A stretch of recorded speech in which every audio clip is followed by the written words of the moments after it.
जय श्री राधे कृष्णा। आप सभी का दिन शुभ और मंगलमय हो और कान्हा जी आप सभी की मनोकामनाएं पूर्ण करें। आज सुनिए कार्तिक मास महात्म्य का अध्याय 14। आज का अध्याय शुभारंभ करने से पहले आपको सुनाते हैं कार्तिक मास में सुनी जाने वाली गंगा और यमुना की कथा। प्राचीन समय की बात है, एक गांव था जिसमें दो बहनें रहती थी। एक बहन का नाम था गंगा और दूसरी बहन का नाम था जमुना। एक बार दोनों बहनें किसी साहूकार के खेत से निकल रही थी, तो जमुना ने खेत में से 13 दाने जौ के तोड़ लिए और गंगा को दिखाने लगी। तो गंगा ने कहा कि जमुना, तूने यह क्या किया? तूने तो चोरी की है, तुझे इसका दोष लगेगा। यह सुनकर जमुना घबरा गई और कहने लगी कि बहन, मेरा यह पाप कैसे उतरेगा? तब गंगा कहने लगी कि तू अब ऐसा कर कि जिस साहूकार का यह खेत है उसके घर जाकर 12 साल तक नौकरी कर, तभी तेरा पाप उतरेगा और इससे तुझे इस दोष से मुक्ति मिलेगी। तो यह सुनकर जमुना साहूकार के घर चली गई और वहां जाकर साहूकार से कहा कि बाबा, मुझे काम पर रख लो। तो साहूकार को काम वाले की जरूरत थी। उसने कहा कि ठीक है बेटा, तुम क्या क्या काम कर सकती हो? तो उसने बताया कि बाबा, मैं सारे काम कर सकती हूँ, लेकिन 4 काम नहीं करूंगी। झूठे बर्तन नहीं धोऊंगी, झाड़ू नहीं लगाऊंगी, बिस्तर नहीं बिछाऊंगी और दिया नहीं जलाऊंगी। साहूकार ने उसकी चारों शर्त मानकर उसे काम पर रख लिया और उसे साहूकारनी से मिलवाया। तो साहूकारनी बड़ी खुश हुई। फिर जमुना उनके यहाँ काम करती रही। साहूकार और साहूकारनी ने माता पिता की तरह उसे स्नेह दिया। जिन 4 कामों का बोला था वह काम उससे कभी नहीं करवाए। ऐसा करते करते समय बीतता गया। 12 साल बीत गए और 12 साल के बाद में कुंभ का मेला लगा। तो साहूकार ने साहूकारनी से कहा कि चलो, कितने सालों बाद यह मेला लगा है, हम स्नान करके आते हैं। तो उन्होंने जमुना से पूछा, तो उसने कहा कि नहीं, मैं तो नहाने के लिए नहीं जाऊंगी। आप ऐसा करना कि कुंभ के मेले में मेरी बहन गंगा मिलेगी तो उसे यह सोने का सिक्का दे देना और कहना कि इस सिक्के से वह अपने हाथों में सुंदर चूड़ियां पहन ले। तो वे दोनों उस सिक्के को लेकर चल पड़े और कुंभ के मेले में पहुंच गए। वहां स्नान करने के बाद में जब वह गंगा से मिले तो उसे वह सोने का सिक्का दे दिया और कहा कि यह तुम्हारी बहन जमुना ने भेजा है। उसने कहा था कि अपने हाथों के लिए सुंदर चूड़ियां खरीद लो। यह देखकर गंगा बहुत खुश हुई और वह कहने लगी कि तुम मेरी बहन से कहना कि उसके 12 वर्ष पूरे हो गए हैं, अब वह यहाँ वापस आ जाए। तो साहूकार और साहूकारनी को उसकी बात समझ में नहीं आई। वह घर पर आ गए। जमुना उस समय मटके में पानी भर रही थी। तो उसने कहा कि माँ, मेरी बहन गंगा आपको मिली थी क्या? तो साहूकारनी ने कहा कि हाँ बेटा, तुम्हारी बहन मिली थी। वह सिक्का तो हमने उसे दे दिया, पर उसने तो कहा कि मेरी बहन को बोल देना 12 वर्ष पूरे हो गए हैं, इसलिए तुम वापस आ जाओ। क्या बात थी? बस इतना समाचार सुनते ही जमुना सहस्त्र धारा में बदल गई और बहने लगी। जमुना जी का यह रूप देखकर साहूकार और साहूकारनी हैरान हो गए कि हमारे घर में जमुना माता ने 12 साल काम किया है, तो हमें तो अब दोष लग गया है। अब तो हम पाप के भागी हो गए हैं। हमारा यह पाप कैसे दूर होगा? और जमुना बहकर गंगा के पास चली गई। तो गंगा ने जमुना से कहा कि तुम साहूकार और साहूकारनी को कुछ कहकर आई हो या ऐसे ही आ गई हो? तो जमुना ने कहा कि मैं तो कुछ भी बताकर नहीं आई, तुम्हारा समाचार पाते ही मैं तो बिना बताए आ गई हूँ। फिर गंगा ने कहा कि तू वापस जा, उन्हें दिलासा देकर आ, नहीं तो उन्हें जीवन भर असंतोष रहेगा और तुम्हें इस तरह बिना बताए भी नहीं आना चाहिए। फिर गंगा के कहने पर जमुना माता ने साहूकार और साहूकारनी को सपने में दर्शन दिए और कहा कि तुम दोनों इस तरह उल्टे माथे क्यों पड़े हो? उठ जाओ, खाओ पियो। तो वे दोनों कहने लगे कि हम कैसे उठें, हमें तो पाप लगा है, क्योंकि हमने उल्टे सीधे और पता नहीं कितने नीच कार्य आपसे करवाए। तो जमुना जी कहने लगी, तुम्हें कोई पाप और दोष नहीं लगा है। दोष तो मुझे लगा था। मैंने तुम्हारे खेत से 13 दाने जौ के चुराए थे, तो मैं अपना दोष उतारने के लिए तुम्हारे घर आई थी। अब 12 साल तुम्हारे घर रहने से मेरा दोष उतर गया है और मेरी मुक्ति हो गई है। और अगर आपने मुझसे काम करवाया है तो प्यार भी तो दिया है। आप मेरे माता और पिता हो। इस तरह उदास और परेशान होने की आपको कोई जरूरत नहीं। मैं आपके यहाँ 12 साल रही हूँ, तो आपकी भी मुक्ति होगी और आपके घर में अन्न धन के भंडार भरेंगे और आपको संतान की प्राप्ति होगी। इतना कहकर जमुना जी उनके सपने से चली गईं। दोनों उठकर देखते हैं कि उनके घर में पहले से अधिक धन हो गया और 10 महीने पूरे होने पर साहूकारनी ने बहुत ही सुंदर पुत्र को जन्म दिया। इस तरह साहूकार और साहूकारनी के घर अन्न धन का वास हुआ और वंश की वृद्धि हुई। हे जमुना माता, जैसे आपने साहूकार और साहूकारनी को मुक्ति कराई, वैसे ही अपने सभी भक्तों को भी कराना। जो भी भक्ति भाव और प्रेम से आपकी इस कथा को सुने और सुनाए, इसके महत्व के बारे में बताएं, उनकी सभी मनोकामनाएं पूरी करना। बोलिए गंगा माता और जमुना माता की जय। अब सुनिए तुलसी माता की कहानी। बोलिए तुलसी माता की जय। एक समय की बात है, एक गांव में एक गरीब परिवार रहता था। माता पिता और उनकी एक छोटी सी कन्या थी। जब भी वह कन्या गांव की औरतों को तुलसी की पूजा करते हुए देखती, तो वह सोचती थी कि मैं भी तुलसी जी की पूजा करूं। तो जैसे ही वह थोड़ी सी बड़ी हुई, वह प्रतिदिन तुलसी माता का पूजन करने लगी। अब तो उसका नियम हो गया। वह रोजाना सुबह जल्दी उठकर पहले स्नान करती, उसके बाद तुलसी माता की पूजा करती, उसके बाद ही भोजन करती। ऐसा करते करते वह कन्या बड़ी हो गई। उसके माता पिता ने उसकी शादी करवा दी। उसके माता पिता बहुत गरीब थे, उनके पास देने के लिए कुछ भी नहीं था। तो वह कन्या अपने साथ उस तुलसी के गमले को लेकर चली गई। अब ससुराल में जाकर भी वह सुबह जल्दी उठकर स्नान करके पहले तुलसी माता की पूजा करती, उसी के बाद में भोजन करती। तो उसकी 2 जेठानियां थी, वह उसका मजाक बनाती थी। उसकी जेठानियां बोलती कि बड़ी आई नियम धर्म वाली, क्या तू कोई बुजुर्ग है जो इस तरह से रोजाना स्नान करके पूजा करती है और उसके बाद भोजन करती है। पर वह अपनी जेठानियों को कुछ नहीं कहती। उसकी चुपचाप रहने से उसकी जेठानियों को उससे बहुत ही ईर्ष्या होने लगी। तो उसकी जेठानियां रोजाना उसकी तुलसी के गमले को कहीं ना कहीं ले जाकर छुपा देती। वह अपनी जेठानियों को कुछ नहीं कहती, चुपचाप तुलसी के गमले को ढूंढकर अच्छे से पूजा करती और फिर भोजन करती। इसी तरह देखकर उसकी जेठानियों को बहुत ही ज्यादा गुस्सा आया। उन्होंने एक दिन तुलसी के गमले को उठाया और दूर फेंक आई। उस कन्या ने सुबह स्नान करके गमले को खूब ढूंढा, परंतु उसे तुलसी का गमला नहीं मिला। वह बहुत ही परेशान हुई। उस दिन उस कन्या ने भोजन नहीं किया। उसका रोजाना का नियम था और वह अपना नियम तोड़ना नहीं चाहती थी। फिर उस कन्या की सच्ची भक्ति देखकर तुलसी माता उस पर बहुत प्रसन्न हुई और उसके कमरे में तुलसी माता का गमला प्रकट हो गया। लेकिन उस दिन वह भूखी प्यासी ही सो गई थी। अगले दिन सुबह जल्दी उठी तो देखा उसके कमरे में एक तुलसी का गमला लगा है। तो उसे देखकर वह बहुत ही खुश हुई और कहने लगी कि अब मेरे तुलसी माता के गमले को कोई नहीं चुरा सकेगा। अब वह जल्दी जल्दी स्नान करने गई। स्नान करने के बाद तुलसी माता का पूजन किया और फिर रसोई में जाकर खाने के लिए बैठी। तो उसकी जेठानियां वहां पर आ गईं और कहने लगी कि लो, देवरानी का नियम धर्म पूरा हो गया है।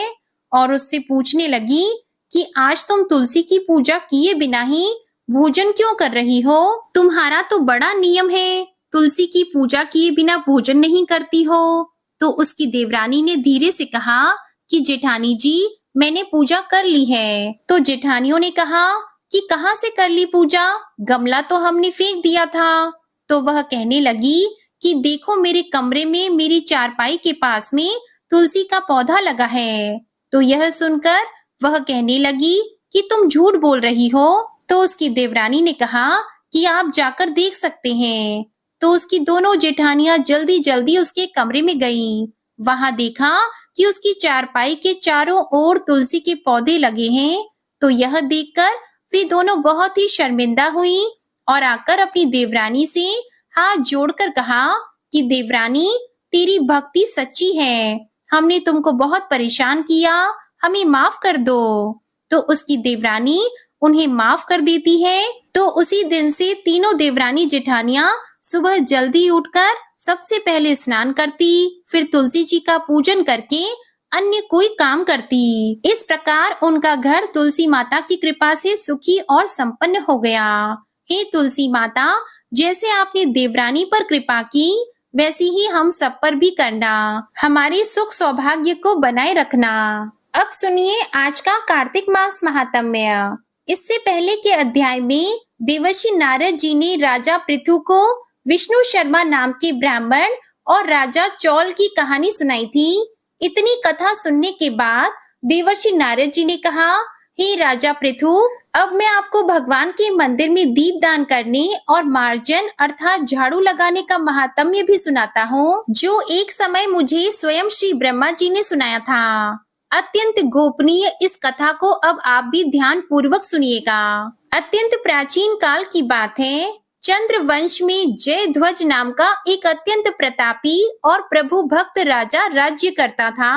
वह प्रतिदिन भगवान के मंदिर में जाकर स्वयं झाड़ू लगाता और दीप जलाया करता था। एक दिन वीतिहोत्र नामक राजपुरोहित स्वयं राजा को यह कार्य करते हुए देखकर विस्मय से पूछने लगा कि हे राजन, भगवान को प्रसन्न करने के लिए और भी अनेक भक्ति युक्त कार्य हैं, फिर मंदिर में आप स्वयं सफाई करने और दीप जलाने में इतनी श्रद्धा क्यों रख रहे हो? इतनी अधिक श्रद्धा का क्या रहस्य है?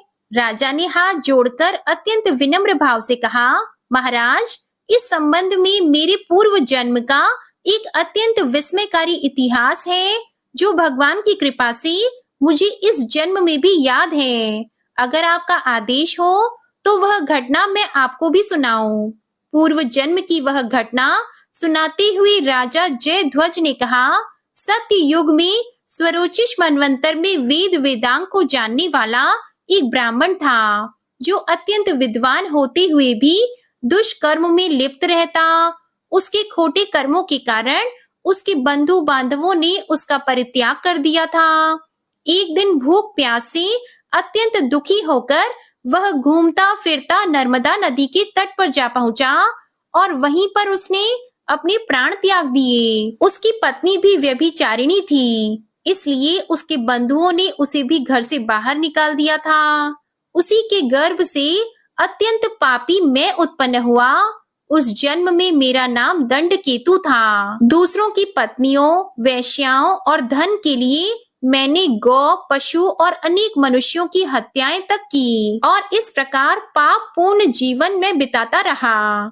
एक रात को किसी दूसरे की स्त्री से भोग करने की इच्छा से मैं एक सूने मंदिर में गया। वहां जाकर मैंने वस्त्र से वह स्थान साफ किया और दीपक जलाया। दीपक जलता देखकर ग्राम रक्षक वहां आ गए और मुझे चोर या डाकू समझकर उन्होंने लाठियों से मुझ पर इतने प्रहार किए कि मेरी मृत्यु हो गई। देवालय में ही मेरे प्राण निकल गए। मेरे प्राण निकलते ही भगवान के दूत वहां आ गए और मुझे सुंदर विमान में बिठाकर वैकुंठ लोक को ले गए। कार्तिक के महीने में भगवान के मंदिर में झाड़ू लगाने और दीपक जलाने से मुझे इतना फल मिला कि कई कल्प तक स्वर्ग में सुख भोगकर अब मैंने चंद्र वंश में जन्म लिया है। अगर श्रद्धा और भक्ति पूर्वक यही क्रिया कार्तिक के पूरे महीने में की जाए तो उसके पुण्य का तो कहना ही क्या है। उसका वर्णन तो स्वयं श्री ब्रह्मा जी भी नहीं कर सकते। एक और अन्य कथा सुनाते हुए देवर्षि नारद जी ने कहा, हे राजन, अब दूसरे के दीपक जलाने का महात्म्य भी सुनिए। मनु वंश के प्रतापी राजा रैवत के पुत्र भद्र बुद्धि के पुत्र का नाम सुदर्शन था। नाम के अनुरूप ही सुदर्शन अत्यंत ही सुंदर और पराक्रमी था। भद्र बुद्धि की राजधानी नर्मदा के तट के समीप महेंद्र पर्वत पर थी। एक बार शिकार खेलने के लिए सुदर्शन अपने साथियों के साथ वन में गया। घूमते फिरते उसने नदी के उस पार एक सुंदर कन्या को देखा, तो साथियों को वहीं छोड़कर घोड़े पर सवार होकर वह तत्काल नदी के उस पार जा पहुंचा। वहां उस रूपवती कन्या को देखकर सुदर्शन उस पर मोहित हो गया। कन्या भी उस सुंदर बलशाली वीर पुरुष को देखकर लज्जा को प्राप्त हुई। सुदर्शन ने शालीनता पूर्वक उस कन्या का परिचय पूछा। तब उस कन्या ने बताया कि वह तो गौड़ राजा की पुत्री है और उसका नाम मंदालसा है। अपनी सखियों के साथ क्रीड़ा करने के लिए वह यहाँ पर आई हुई है। इसके बाद स्वेच्छा पूर्वक उन दोनों ने ही गंधर्व रीति से वहीं पर अपना विवाह कर लिया और कुछ समय तक नर्मदा नदी के तट पर वे दोनों विहार करते रहे। फिर अपने घर आकर वे दोनों आनंद पूर्वक रहने लगे। कुछ समय के बाद राजा भद्रबुद्धि अपने पुत्र सुदर्शन को सारा राज्य सौंपकर स्वयं वन में तपस्या करने के लिए चले गए। राजा बनने के बाद सुदर्शन बड़ी कुशलता पूर्वक राजपाट चलाने लगा। रानी मदनालसा अपने पति को विष्णु भगवान की पूजा आराधना करने का सदा उपदेश किया करती थी। इस प्रकार वे दोनों ही भगवान के अनन्य भक्त बन गए। राजा सुदर्शन ने रानी की प्रेरणा से भगवान का एक स्वर्ण मंदिर बनवाया। दोनों ही उसमें प्रतिदिन भगवान का पूजन और कार्तिक मास में दीपदान अर्थात दीप जलाया करते थे। एक दिन रानी मंदिर में दीपक जला रही थी। उसी समय राजा ने उसे बुलवाया, परंतु दीपक जलाकर आने में रानी को थोड़ी देर लग गई, जिससे राजा क्रोधित हो गया। तब राजा ने बहुत ही क्रोध में अपनी रानी से कहा, तुम तो कहती थी कि पति ही पत्नी का देवता होता है, फिर दीपदान करने में इतनी देर लगाकर तुमने मेरा अनादर क्यों किया? अगर देरी का कोई और गुप्त कारण हो तो कहो। तब सती साध्वी मदनालसा अत्यंत स्नेह युक्त वचनों में बोली, हे महाराज, मैं दीप का महत्व आपको बताती हूँ। अब आप भी ध्यान पूर्वक मेरे वचनों को सुनिए। अपने पिछले जन्म की कहानी सुनाते हुए रानी ने कहा, मैं पिछले जन्म में एक चूहिया थी। गोदावरी नदी के तट पर एक मंदिर में मैं रहा करती थी। एक दिन भगवान के मंदिर में रात को जलता हुआ दीपक बत्ती छोटी होने के कारण बुझने लगा और मैंने घी खाने के लालच से बत्ती को मुंह से पकड़कर उठा लिया। मेरे ऐसा करने से दीपक की लौ तेज हो गई, परंतु साथ ही मेरा मुंह भी जल गया। इससे मैं मृत्यु को प्राप्त हुई। क्योंकि रात के समय भगवान के मंदिर में दीपक जलाते हुए मेरी मृत्यु हुई थी, इस कारण मैंने इस जन्म में ऐसा सुंदर रूप पाया है और मैं आपकी रानी बन गई। अगर कोई श्रद्धा पूर्वक भगवान के मंदिर में दीप दान करता है तो उसके फल का तो कहना ही क्या है। अपनी रानी के मुख से यह वचन सुनकर राजा सुदर्शन ने आजीवन कार्तिक मास का व्रत करके भगवान के मंदिर में दीप दान किया और अंत में वह बैकुंठ लोक को प्राप्त हुआ। हरे कृष्णा। आज का अध्याय समाप्त हुआ। इसके आगे का वृतांत आप अगले अध्याय में सुनिएगा। अब सुनिए लपसी तपसी की कहानी। एक लपसी था, एक तपसी था। तपसी हमेशा भगवान की तपस्या किया करता था और लपसी रोजाना 1.25 शेर की लापसी बनाता और सबसे पहले भगवान को भोग लगाता, उसके बाद स्वयं भोजन कर लेता। इस तरह दोनों की दिनचर्या चल रही थी। एक दिन दोनों भाइयों में कोई बात को लेकर कहासुनी हो गई तो दोनों जोर जोर से लड़ने लगे। लपसी कहने लगा कि मैं बड़ा हूँ, मैं रोजाना भगवान को भोग लगाता हूँ। तो तपसी कहने लगा कि मैं तो रोजाना तपस्या ही करता रहता हूँ, तो मैं बड़ा हूँ। इस तरह लड़ते लड़ते दोनों जोर जोर से बोलने लगे। तभी वहां से नारद जी गुजर रहे थे और उन दोनों की आवाज सुनकर उनके पास गए और बोले कि तुम दोनों लड़ क्यों रहे हो? तो लपसी बोला कि मैं इसे कब से समझा रहा हूँ कि मैं बड़ा हूँ, पर यह तो कहता है कि मैं बड़ा हूँ। तो तपसी कहने लगा कि मैं इतनी तपस्या करता हूँ तो मैं ही बड़ा हूँ। यह छोटी सी बात इसके समझ में नहीं आ रही। तो नारद जी कहने लगे कि तुम दोनों शांत हो जाओ, तुम्हारा फैसला मैं करूंगा, लेकिन आज नहीं कल आऊंगा, फिर बता दूंगा कि तुम दोनों में से कौन बड़ा है। यह कहकर नारद जी चले गए। दूसरे दिन रोजाना की तरह तपसी नहा कर आए तो नारद जी ने 1.25 करोड़ की अंगूठी उसके आगे फेंक दी। तो तपसी का ध्यान जैसे ही उस अंगूठी पर पड़ा तो उसने तुरंत उठाकर अपने पैर के नीचे दबा ली और तपस्या करने के लिए बैठ गया। तो नारद जी ने दूसरी अंगूठी लपसी के सामने फेंक दी। तो लपसी ने अंगूठी को देखकर भी अनदेखा कर दिया और लापसी बनाने लगा। बनाने के बाद में भगवान को भोग लगाकर स्वयं भोजन करने के लिए बैठ गया। तो नारद जी उनके सामने आ गए। नारद जी को देखते ही उन दोनों ने पूछा कि नारद जी, अब आप बताओ हम में से कौन बड़ा है? तपसी कहने लगा कि मुझे ही बड़ा बताना, क्योंकि मैं ही बड़ा हूँ। तो नारद जी बोले कि तू खड़ा होकर तेरा पैर तो उठा। तो जैसे ही उसने खड़ा होकर पैर उठाया तो उसके पैर के नीचे अंगूठी थी। तो नारद जी कहने लगे कि यह अंगूठी तूने चुराई है, तुझे तेरी तपस्या का कोई फल नहीं मिलेगा, क्योंकि यह अंगूठी मैंने ही तुम दोनों के आगे फेंकी थी। तो तूने जो झट से अंगूठी को उठा लिया, तेरा मन तो मोह माया में अब भी लगा है। लपसी ने तो अंगूठी को देखकर भी अनदेखा कर दिया और अपनी रोजाना की भक्ति करने लगा। जो लपसी रोजाना करता है वह भी एक भक्ति है, और मेरा फैसला यह है कि लपसी ही सबसे बड़ा है। तब यह सुनकर तपसी हाथ जोड़कर कहने लगा कि महाराज, मुझसे बहुत बड़ा अनर्थ हो गया है, आगे से मैं ऐसी गलती कभी नहीं करूंगा। पर आप मुझे बताओ, मैंने भक्ति तो सच्चे मन से की है, तो मुझे उस भक्ति का फल कैसे मिलेगा? तो नारद जी कहने लगे कि रोटी बनाकर गाय और कुत्ते की रोटी नहीं बनाएगा, उसका फल तुझे ही मिलेगा। रोटियां बनाकर पीछे से सुबह छोटी रोटी नहीं बनाएगा, उसका फल, और शाम को रोटी बनाकर पीछे से एक बड़ी रोटी नहीं बनाएगा, उसका फल भी तुझे ही मिलेगा। ब्राह्मण को भोजन करवाकर दक्षिणा नहीं देगा तो वह फल भी तुझे ही मिलेगा। सूट साड़ी अगर हम किसी को दें तो उसके ऊपर दक्षिणा स्वरूप अगर कुछ रुपए नहीं देंगे तो उसका फल भी तुझे ही मिलेगा। अगर कोई दिए से दिया जलाएगा तो उसका फल भी तुझे ही मिलेगा। व्रत रखकर अगर कोई सारी कहानी सुन ले लेकिन तुम्हारी इस लपसी तपसी की कहानी को नहीं सुनेगा तो उसका फल भी तुम्हें ही मिलेगा। तो इस तरह का आशीर्वाद पाकर तपसी बड़ा ही प्रसन्न हुआ।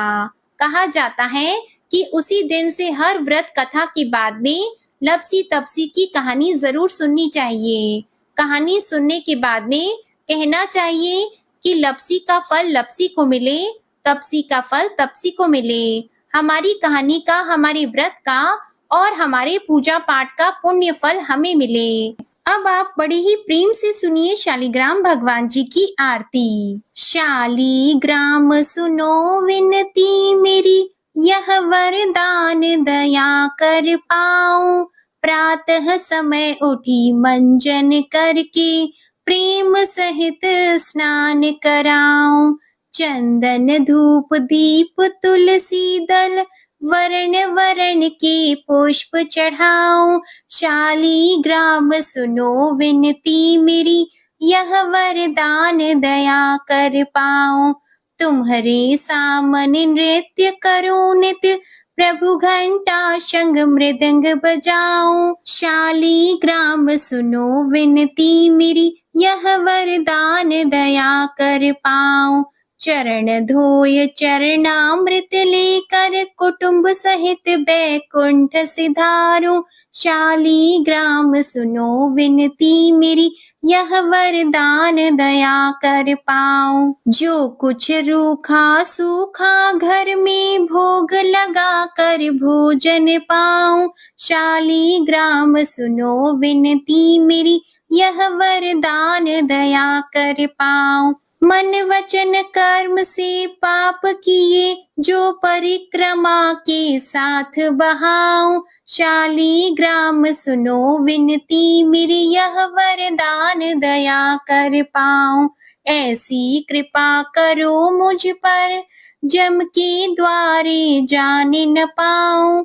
शालिग्राम सुनो विनती मेरी, यह वरदान दया कर पाओ। माधो दास की विनती यही है, हरिदासन को दास कहाऊं। शालीग्राम सुनो विनती मेरी, यही वरदान दया कर पाऊं। बोलिए शालीग्राम भगवान जी की जय। अब सुनिए श्री तुलसी चालीसा।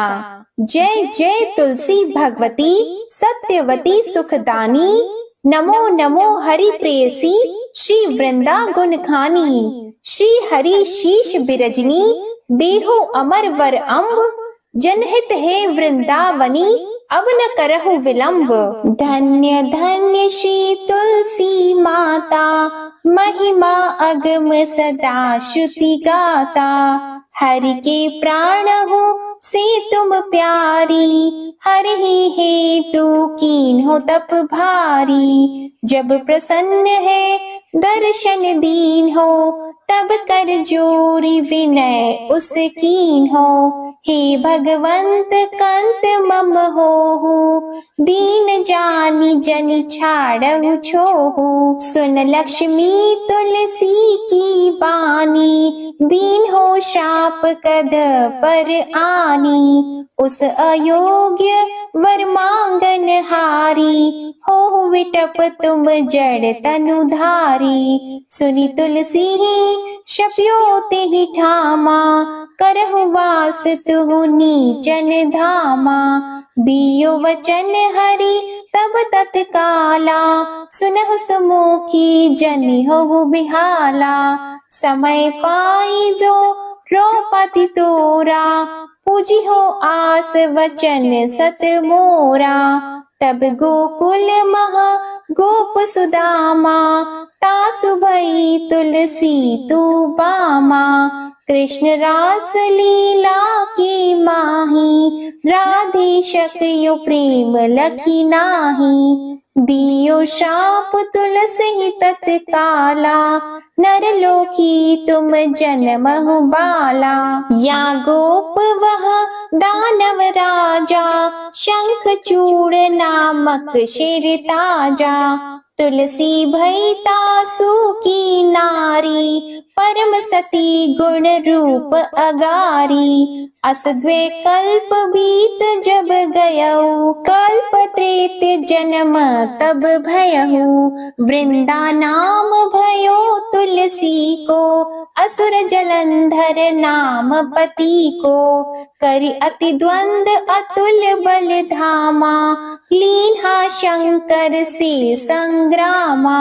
अब निज सैन्य सहित शिव हारे, मरहि न तब हर हरि ही पुकारे। पतिव्रता वृंदा थी नारी, को न सके पति ही संहारी। तब जलंधर ही भेष बनाई, वृंदा ठिग हरि पहुँचियो जाई। शिव हित लहि करी कपट प्रसंगा, कियो सतीत्व धर्म तो ही भंगा।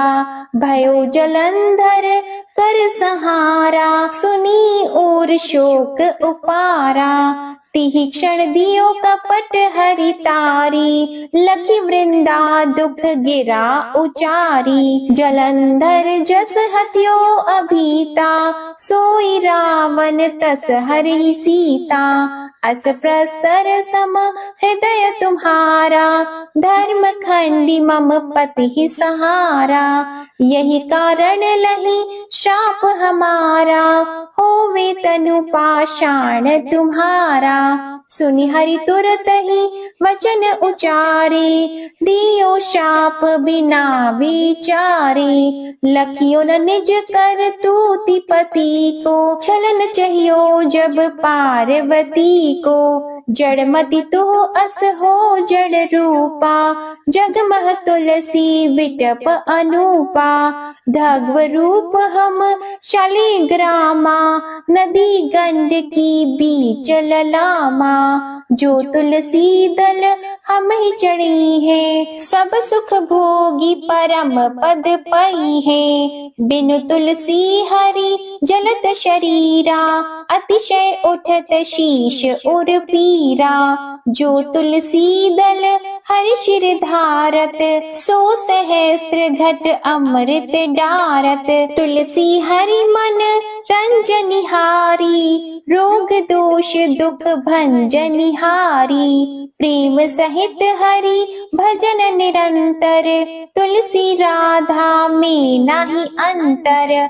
व्यंजन हो 56 प्रकारा, बिन तुलसी दल न हरि प्यारा। सकल तीर्थ तुलसी तरु छाही, लहत मोक्ति जन संशय नाही। कवि सुंदर एक हरि गुण गावत, तुलसी निकट सहस गुण पावत। बसत निकट दुर्वासा धामा, जो प्रयास ते पूर्व ललामा। पाठ करहि जो नित नर नारी, होहि सुख भाषहि त्रिपुरारी। तुलसी चालीसा पढ़ी, तुलसी तरु गृह धारी। दीप दान कर पुत्र फल, पावहि बंद्यहु नारी। सकल दुख दरिद्र हरिहार, है परम प्रसन्न।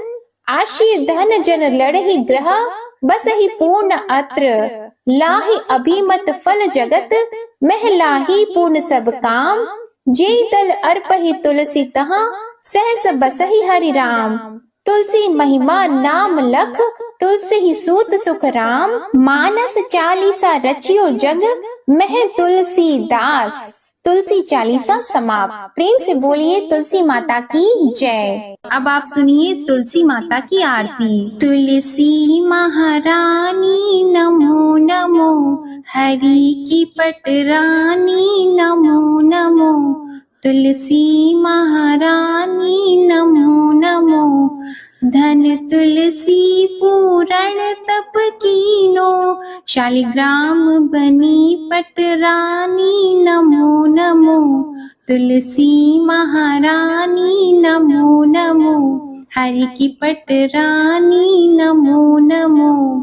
जाकी पत्र मंजरी कोमल, श्रीपति कमल चरण लपटानी नमो नमो। तुलसी महारानी नमो नमो, हरि की पटरानी नमो नमो। कौन से महीने बोई रानी तुलसा, कौन से महीने हुई हरियाली नमो नमो। कौन से महीने हुई तेरी पूजा, कौन से महीने हुई पटरानी नमो नमो। तुलसी महारानी नमो नमो, हरि की पटरानी नमो नमो। आषाढ़ मास में बोई रानी तुलसा, सावन मास में हुई हरियाली नमो नमो। तुलसी महारानी नमो नमो। कार्तिक मास में हुई तेरी पूजा, मंगसिर मास में हुई पटरानी नमो नमो। तुलसी महारानी नमो नमो। धूप दीप नैवेद्य आरती, पुष्पन की वर्षा बरसानी नमो नमो। तुलसी महारानी नमो नमो। 56 भोग 36 व्यंजन, बिन तुलसा हरि एक न मानी नमो नमो। तुलसी महारानी नमो नमो। जो तुलसी को सवेरे गाए, श्री कृष्ण के दर्शन पाए नमो नमो। तुलसी महारानी नमो नमो।